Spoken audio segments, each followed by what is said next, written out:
अस्सलाम वालेकुम। जैसा कि मैंने बताया कि हिंद आर्याई को 3 दौर में तकसीम किया गया। पहला दौर कदीम हिंद आर्याई 1500 कबल मसीह से 500 कबल मसीह तक। वस्त हिंद आर्याई इसका दौर है 500 कबल मसीह से 1000 ईस्वी तक। उसके बाद कदीम हिंद आर्याई जदीद हिंद आर्याई का दौर क्या है? 1000 ईस्वी से ताहाल तक, अभी तक। तो अब देखिए, जैसे कि मैंने कहा कि कदीम हिंद आर्याई को बाद लोगों ने इसको वैदिक काल भी कहा है, इसलिए कि इसमें वैदिक चारों वेद जो हैं, यजुर्वेद, अथर्ववेद, ऋग्वेद और सामवेद, ये चारों वेद के तालीमात इसी में मिलते हैं। और प्रोफेसर गोविंद चंद्र नारंग ने इसको दो दौर में तकसीम किया है, क्लासिकल संस्कृत और वैदिक संस्कृत। और जब हिंद आर्याई मतलब आर्य लोग जब हिंदुस्तान आए थे तो यही वैदिक संस्कृत का सिलसिला चल रहा था। तो अब उसके बाद जो हमारा है वस्त हिंद आर्याई को भी 3 दौर में तकसीम किया गया है। पहला दौर 500 कबल मसीह से मसीही सन की इब्तिदा तक। वो तो इस दौर को पाली दौर कहा गया। और पाली लफ्ज जो है ये संस्कृत के पंकतीस लफ्ज निकला है, और ये पाली प्राकृत का पहला रूप है। और इस पाली को कदीम मगधी भी कहा गया। इसी पाली जबान में बुद्ध मत और जैन मत की तालीमात भी दी गई है। दूसरा दौर वस्त हिंद आर्याई का 500 मसीही सन की इब्तिदा से 500 ईस्वी तक। तो इस दौर को प्राकृत कहा गया। प्राकृत का माना होता है कि जो फितरी तौर पर वो ज़बानें जो फितरी तौर पर फलती फूलती हो। इसमें प्राकृत में कई ज़बानें मिलती हैं। जैसे प्राकृत की 5 बोलियां हैं और इसका दौर है मसीही सन की इब्तिदा से 500 ईस्वी तक। ये 5 बोलियां हैं। शौरसेनी प्राकृत, मगधी प्राकृत, अर्धमगधी प्राकृत, महाराष्ट्रीय प्राकृत और पेशाची प्राकृत, ये 5 बोलियां इसमें बोली गई। शौरसेनी का जो इलाका है ये मथुरा का इलाका है।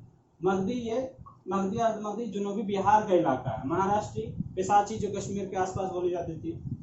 उसके बाद का दौर है मतलब वस्त हिंद आर्याई का पहला दौर क्या हो गया कि 500 कबल मसीह से मसीही सन की इब्तिदा तक ये हो गया पहला दौर, जिसको पाली का दौर कहा गया। दूसरा दौर मसीही सन की इब्तिदा से 500 ईस्वी तक, तो इसको प्राकृत का दौर कहा गया, जिसका माना फितरत वो ज़बानें जो फितरी तौर पर फलती फूलती हो। अब तीसरा दौर है 500 कबल मसीह से 1000 ईस्वी तक। 500 ईस्वी से 1000 ईस्वी तक।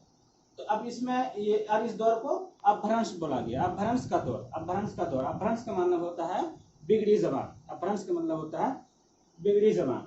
और संस्कृत में अपभ्रंश का मतलब माना मलिच के भी आए हैं। मलिच जिसका माना गंदा होता है ना, मलिच। अब अपभ्रंश की भी 4 बोलियां, अपभ्रंश के अंदर भी 4 बोलियां, शौरसेनी अपभ्रंश, मगधी अपभ्रंश, अर्धमगधी अपभ्रंश, महाराष्ट्रीय अपभ्रंश। और एक बात यहाँ पर गौर करने वाली है जो कि शौरसेनी अपभ्रंश का हिंदुस्तानी ज़बान में बहुत अहमियत है, इसलिए कि शौरसेनी अपभ्रंश ही से उर्दू का सिलसिला मिलता है। हम आगे देखेंगे। जैसे शौरसेनी अपभ्रंश की भी 4 बोलियां हैं। खड़ी बोली आ गया। खड़ी बोली जिससे उर्दू और हिंदी निकला है, इसलिए मैंने कहा कि उर्दू का सिलसिला शौरसेनी अपभ्रंश से मिलता है। तो शौरसेनी खड़ी बोली, राजस्थानी, पंजाबी, गुजराती, ये शौरसेनी अपभ्रंश की किस्में, शौरसेनी अपभ्रंश की बोलियां हैं, 4 बोलियां। अब यहाँ तक ये हो गया हमारा वस्त हिंद आर्याई। अब इसके बाद का जो दौर मैंने कहा कि हिंद आर्याई को 3 दौर में तकसीम किया गया था।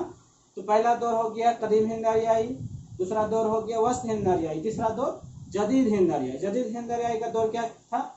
1000 ईस्वी से ताहाल तक, अभी तक। तो अब इसी दौर में मगरिबी हिंदी आते हैं। इसी दौर में जदीद हिंद आर्याई में मगरिबी हिंदी आते हैं। अब मगरबी हिंदी की 5 बोलियां, मगरबी हिंदी की 5 बोलियां, खड़ी बोली, ब्रजभाषा, हरियाणवी, कन्नौजी और बुंदेली और बुंदेली। और इसी खड़ी बोली से उर्दू और हिंदी का सिलसिला है। और ब्रजभाषा फिर अलग अलग फिर तारीफें हम लोग देखेंगे जबानों की। तो ये सब चीजें हो गई, यहाँ तक यह हो गया हमारा हिंद आर्याई का सिलसिला। मेरा कहने का मतलब था कि हिंद आर्याई क्या चीजें हैं वो मैं आपको समझा दिया।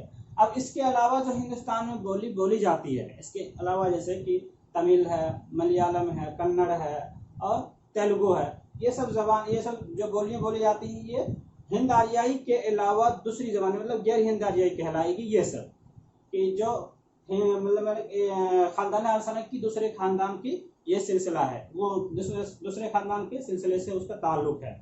और उसी तरह से झारखंड में भी कुछ बोली ऐसी बोली जाती है जिसका ताल्लुक हिंद यूरोपी के अलावा दूसरे खानदान से है, जैसे मुंडा से है।